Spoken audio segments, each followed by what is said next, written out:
இங்க ரோகிணியுமே வீட்டுக்கு வந்தோன்னே அந்த கறிக்கடைக்காரர் பேசுனதை பத்தி நினைச்சு பாக்குறாங்க. சொல்லப்போனா அவரை மட்டும் மறுபடியுமே மீனா போய் பார்த்துட்டாங்க அப்படின்னா நமக்கு தான் பிரச்சனை ஆயிடும். எப்படியாவது இந்த விஷயத்துல நம்ம தப்பிக்கணுமே அப்படின்னு சொல்லி ரொம்பவே வந்து திங்க் பண்ணிட்டு இருக்காங்க. இன்னொரு பக்கம் அவங்களோட மனசுக்குள்ள நம்ம இவ்வளவு போய் சொல்லிக்கிட்டு இருக்கோமே, இதனால எவ்வளவு பெரிய பிரச்சனை வரப்போது தெரியல அப்படின்னு சொல்லிட்டு கொஞ்சம் பயமும் இருக்கு. சரி, இப்போதைக்கு நம்ம முன்னாடி இருக்கிற ஒரே ஒரு தடையை தாண்டிடுவோம் அப்படின்னு சொல்லிட்டு அவங்களுமே ஒரு முடிவுக்கு வராங்க. இங்க மீனாவும் முத்துவும் அந்த ஆர்டர்லாம் எடுத்து முடிச்சுட்டு வீட்டுக்கு வந்ததுக்கு அப்புறம் அங்க மீனா கிட்ட போயிட்டு இந்த மாதிரி பிரியாணி மீதி இருந்தா கொடுக்குறீங்களா, நான் இந்த மாதிரி வந்து வித்யா கொண்டு போய் கொஞ்சம் கொடுக்குறேன், வித்யா வீட்டுக்கு தான் போறேன் அப்படின்னு சொல்லி சொல்றாங்க. உடனே மீனாவுமே சரி நீ கொண்டு போங்க அப்படின்னு சொல்லிட்டு வித்யாவுக்குமே பிரியாணி எல்லாம் பேக் பண்ணி கொடுக்குறாங்க. அப்ப ரோகிணியுமே அந்த பிரியாணி எடுத்துட்டு டைரக்டா எங்க வித்யாவோட வீட்டுக்கு போறாங்க. அங்க போய் எங்க வித்யா கிட்ட அந்த பிரியாணியை கொடுத்துட்டு இது மீனா செஞ்சது அப்படின்னு சொல்லி சொல்றாங்க. ஓ, பரவாயில்ல, சூப்பரா இருக்கு அப்படின்னு சொல்லிட்டு அவங்களும் சாப்பிட்டு பார்த்துட்டு நல்லா இருக்குன்னு சொல்றாங்க. அப்ப கரெக்டா இங்க ரோகிணியும் ஒரு ஐடியா சொல்றாங்க. இங்க பாரு வித்யா, நாளைக்கு ஒரு நாள் நீ லீவ் போட்டுக்க. சொல்லப்போனா இன்னைக்கு இந்த பிரியாணி சாப்பிட்டதுனால உனக்கு ஃபுட் பாய்சன் ஆயிடுச்சு அப்படின்னு சொல்லி நான் வந்து ஒரு நாடகம் ஆடலான் இருக்கேன். ஆனா அதுக்கு நீ தான் எனக்கு ஹெல்ப் பண்ணும் அப்படின்னு சொல்லி சொல்றாங்க. இது கேட்ட வித்யாவும், ஏண்டி இது உனக்கே அநியாயமா தெரியல, சொல்லப்போனா எவ்வளவு டேஸ்டா இருக்கு இந்த பிரியாணி, இதை போய் சாப்பிட்டுட்டு வயிறு வலின்னு இருக்கணுமா, என்ன நீ பிளான் பண்றப்போ அவ கண்டிப்பா கண்டுபிடிச்சிருவா, இந்த மாதிரி ஏமாத்திட்டு இருக்காங்க அப்படிங்கிற விஷயத்த மீனாவும் கண்டுபிடிச்சிரும், முத்தும் கண்டுபிடிச்சிருவாங்க அப்படின்னு சொல்லி சொல்றாங்க. இது கேட்டோன்னதான் இந்த பக்கம் வந்து ரோகிணியுமே சொல்றாங்க, இங்க பாரு, நடிக்க போறது நீ மட்டும் கிடையாது, கண்டிப்பா நானும் தான். எல்லா விஷயத்திலயும் நான் கண்டிப்பா ஒன்னாதான் சேர்ந்து செய்ய போறோம். அது மட்டும் இல்லாம இந்த விஷயத்த பண்ணா மட்டும்தான் என்னால இவ்வளவு பெரிய பிரச்சனைல இருந்து தப்பிக்க முடியும் அப்படின்னு சொல்லி சொல்றாங்க. வேற வழி இல்லாம இந்த பக்கம் வந்து வித்யாவும் சரி ஓகே அப்படின்னு சொல்லி ஒத்துக்கிறாங்க. இன்னொரு பக்கம் ரோகிணியுமே வீட்டுக்கு போயிட்டு கேஷுவலா அந்த நாளை முடிச்சிடுறாங்க. அடுத்த நாள் காலையில எந்திரிச்ச உடனே இந்த பக்கம் வந்து வித்யாட்ட இருந்து கால் வந்த மாதிரியும், என்னாச்சு வித்யா, ஏதோ ஃபுட் பாய்சன் ஆயிடுச்சா அப்படின்னு சொல்லிட்டு இங்க வீட்டுல எல்லாரும் முன்னாடியும் பேச ஆரம்பிக்கிறாங்க. உடனே இந்த பக்கம் வந்து மீனாவும் பயந்துட்டு, என்னாச்சு ரோகிணி, என்ன பிரச்சனை வித்யாக்கு அப்படின்னு சொல்லி கேட்கிறப்போ, ஒன்னும் இல்ல மீனா, நான் இந்த மாதிரி நேற்று பிரியாணி கொடுத்தேன்ல, அது சாப்பிட்டுருக்கா போல இருக்கு, ஏதோ ஃபுட் பாய்சன் ஆயிடுச்சு போல இருக்கு, சரி நான் என்னன்னு போய் பார்த்துட்டு வந்துடுறேன் அப்படின்னு சொல்லிட்டு அவங்களுமே வித்யாவை பாக்குற மாதிரி போறாங்க. அங்க போயிட்டு இந்த பக்கம் வித்யாவை பாக்குறப்போ அவளுக்கு ரொம்ப முடியல அப்படின்ற மாதிரி ஒரு பில்டப்பை காட்டி கரெக்டா அவங்களை வீட்லயே ரெஸ்ட் எடுக்க வச்சுட்டு அவங்களுக்கு டேப்லெட் வாங்கி கொடுக்குற மாதிரி பிட் எல்லாம் போட்டுட்டு அவங்களுமே எப்பவும் போல ரோகிணியுமே வீட்டுக்கு வராங்க. வீட்டுக்கு வரும்போது அவங்களுக்கும் வயிறு வலிக்கிற மாதிரி ஒரு ஃபீல் இருக்கிற மாதிரி அவங்களுமே நடிக்க ஆரம்பிக்கிறாங்க. உடனே இதை பார்த்து மனோஜுமே, உனக்கு என்னாச்சு ரோகிணி, என்னாச்சு, என்ன டயர்டா இருக்கு அப்படின்னு சொல்லி கேட்கறாங்க. அப்ப ரோகிணியுமே பக்காவான ஒரு ஆக்டிங்க போட்டு, என்னன்னு தெரியல, எனக்கும் வயிறுலாம் வலிக்கிற மாதிரி இருக்கு, என்ன பிரச்சனைன்னு தெரியல அப்படின்னு சொல்லிட்டு நடிக்க ஆரம்பிக்கிறாங்க.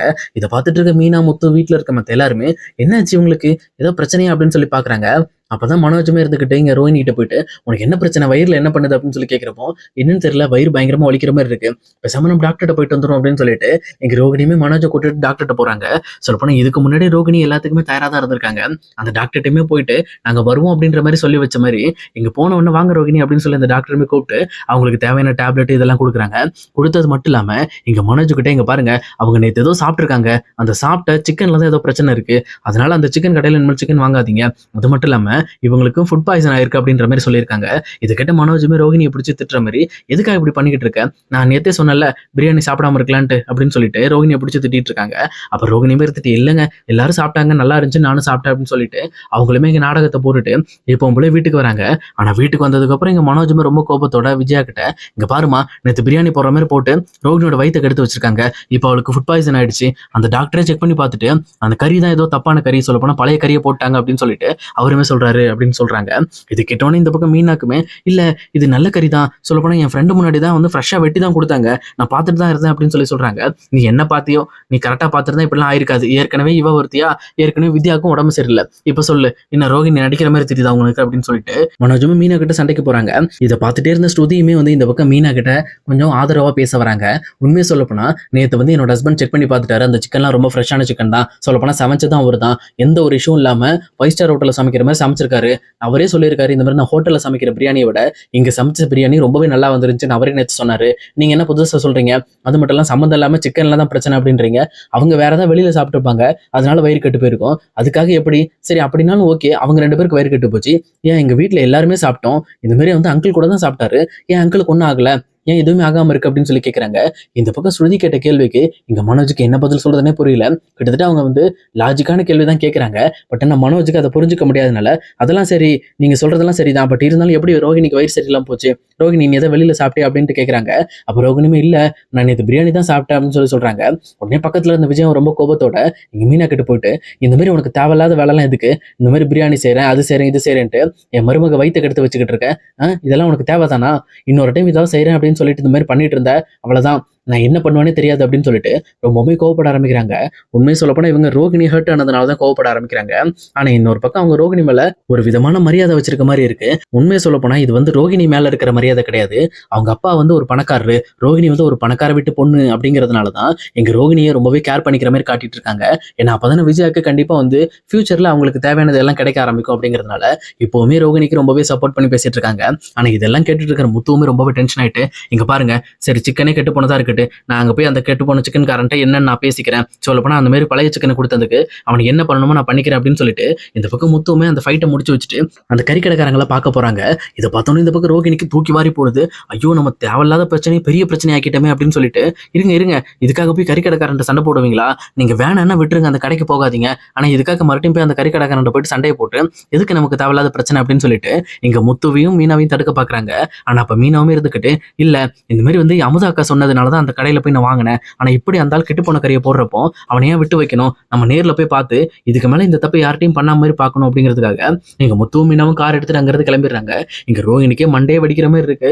சொப்பா என்ன பண்றதுன்னு எனக்கு தெரியலையே, நானே பத்த வச்ச நெருப்பு இன்னைக்கு பத்திக்கிட்டு எரியிற மாதிரி பயங்கரமா வந்து பெருசாயிட்டு இருக்கு இந்த பிரச்சனை அப்படின்ட்டு அவங்களுமே டென்ஷன் ஆயிட்டு இருக்காங்க. இன்னொரு பக்கம் எங்க முத்துவும் மீனாவும் போற வழியில எனக்கு என்னமோ வந்து இவங்க பேசுறதெல்லாம் பார்த்தா டவுட்டா இருக்கு, இவங்களே அந்த சிக்கன் நல்லா இல்லைன்னு சொல்றாங்க, அப்புறம் எதுக்காக மறுபடியும் அந்த சிக்கன் கடைக்காரன்ட்டு சண்டை போட போறேன்னு கேட்கறாங்க.